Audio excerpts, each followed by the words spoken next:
Mcgill routine, created by Dr. McGill, who's a world-renowned spine specialist for rehab and prevention as well. So he created this routine, and a lot of us athletes at the Olympic Training Center and NFL athletes use this routine to either rehab from a spine injury, herniated disc, or whatever, or as a preventative measure. So for me, it was a rehab routine after I was getting a ton of sciatica, and after finding out about my herniated disc and my L5S1. Now it's a preventative measure, and I do it every morning as part of my morning routine. So first thing is, you want to get a dowel. You can use a broomstick as well, but you want to get 3 points of contact. You want right here at the tailbone, and then you want thoracic spine and back of head. And then first thing you do is you're going to just be getting in a shoulder width stance, and you're going to be hinging at the hips. Like you're going to touch a wall with the butt. And you do 10 of them.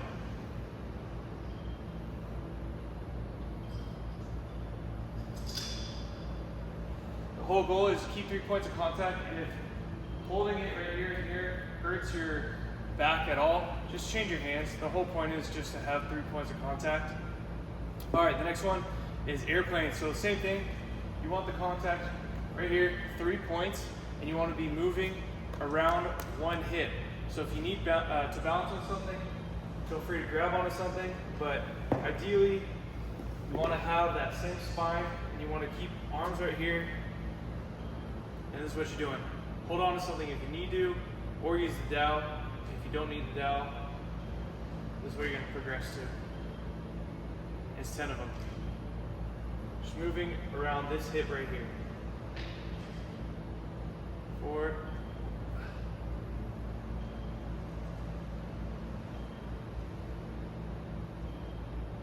7. 8. 9.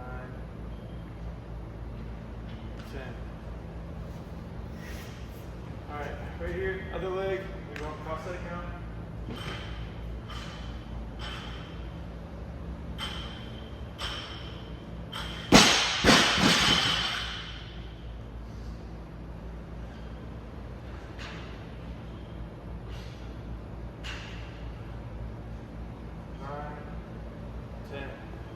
So I kept a little bit of bend in my knee when I was doing those.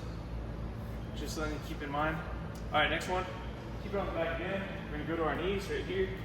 And then I like to do kind of two-way hip hinges right here. So the first one I'm gonna do is I'm just gonna come straight back. Do 10.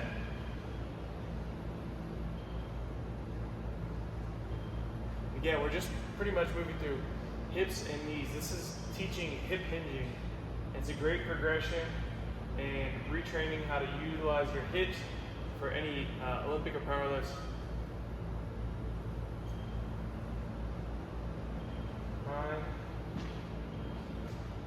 I'm just going to switch hands.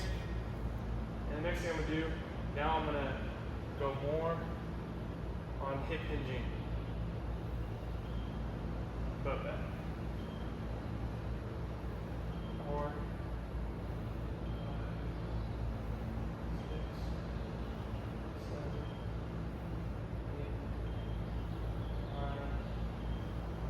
10.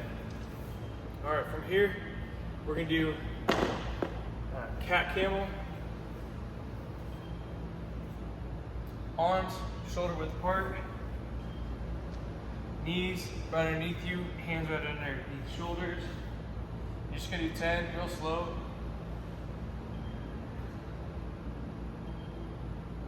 And bring your belly button up.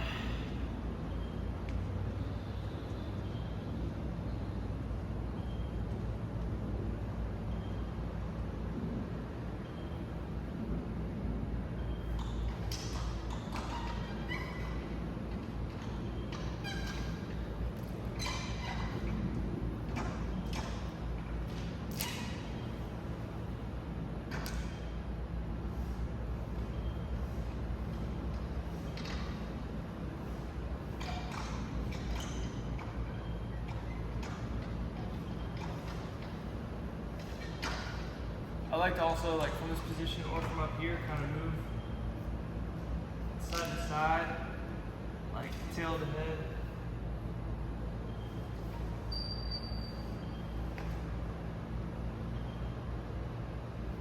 The other thing with the cat and camels, you can actually start in this position right here, in the camel position, and then you can move one vertebrae at a time from either your tailbone or your head. So I'll start with my tailbone, tuck my hips underneath me, trying to go one vertebrae at a time.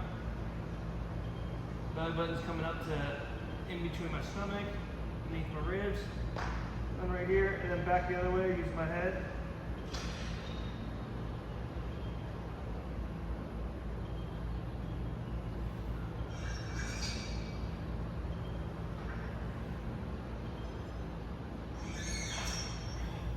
So that's another way that you can do it as well. All right, next one now. We're gonna go to bird dogs. So right here, what I also like to do too, to make sure that I have a good neutral spine, is keep your 3-point contact. Got 3-point contacts, head, thoracic, and tailbone. And I'm gonna go real slow.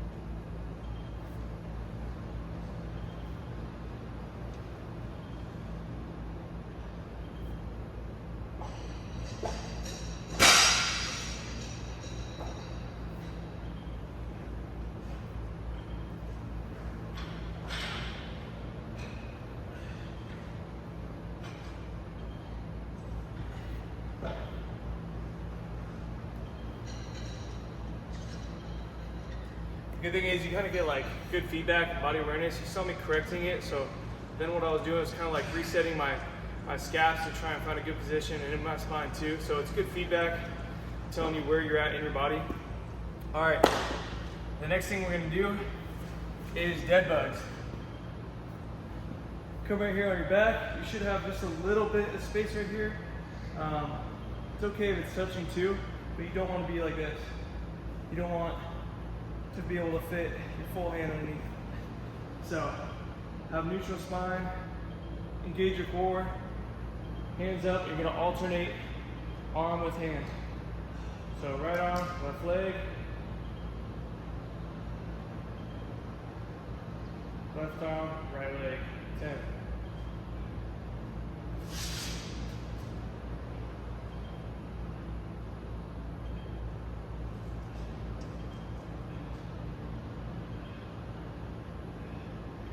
As you get going in this, what I usually do though, I do 20, so 10 pretty much each side. Same with the dead bugs, and same with the bird dogs as well. All right, next one, we're gonna go to the Mcgill crunch, the Mcgill sit up. So one leg right here is gonna be bent. Down right here, hands right here. So I can feel that I'm keeping pressure down. I wanna lay my head down. And all I'm going to try and do is just lift up my shoulders off the ground while keeping my transverse abdominis, my core engaged right here.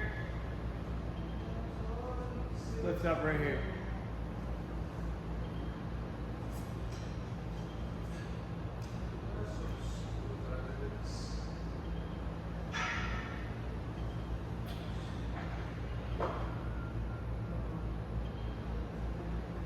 Ten. Other leg.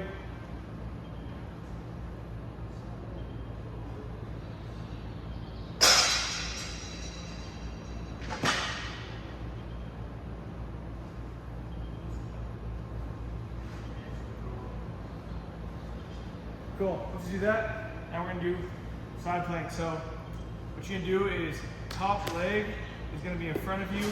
The wider you go, the easier it is. The closer you go, the harder it is. So start wherever you feel comfortable and best. You're gonna lift up right here. Make sure to keep your hips forward. Try and stay in a straight line.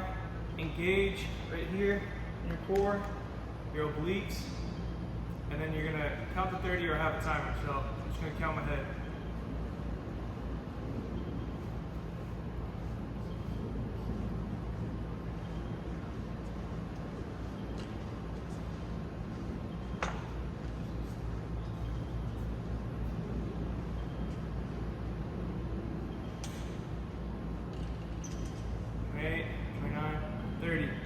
switch. Again, same thing.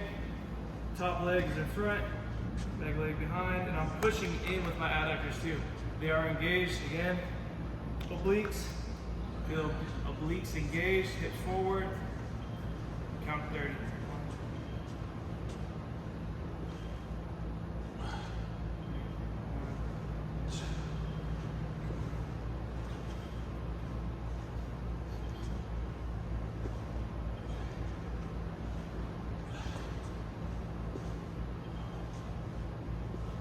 30, cool. And that's the McGill routine, so you can do that either as part of your warm-up or as part of your morning routine. But I've noticed that when I was injured, I did this in the morning, in the evening, and I was able to return back to practice a lot sooner after having really bad sciatica and not being able to move for like 2 months. So this helped me a ton. I know it'll help you too. This is just one of my spine routines, so make sure you stay tuned for some more.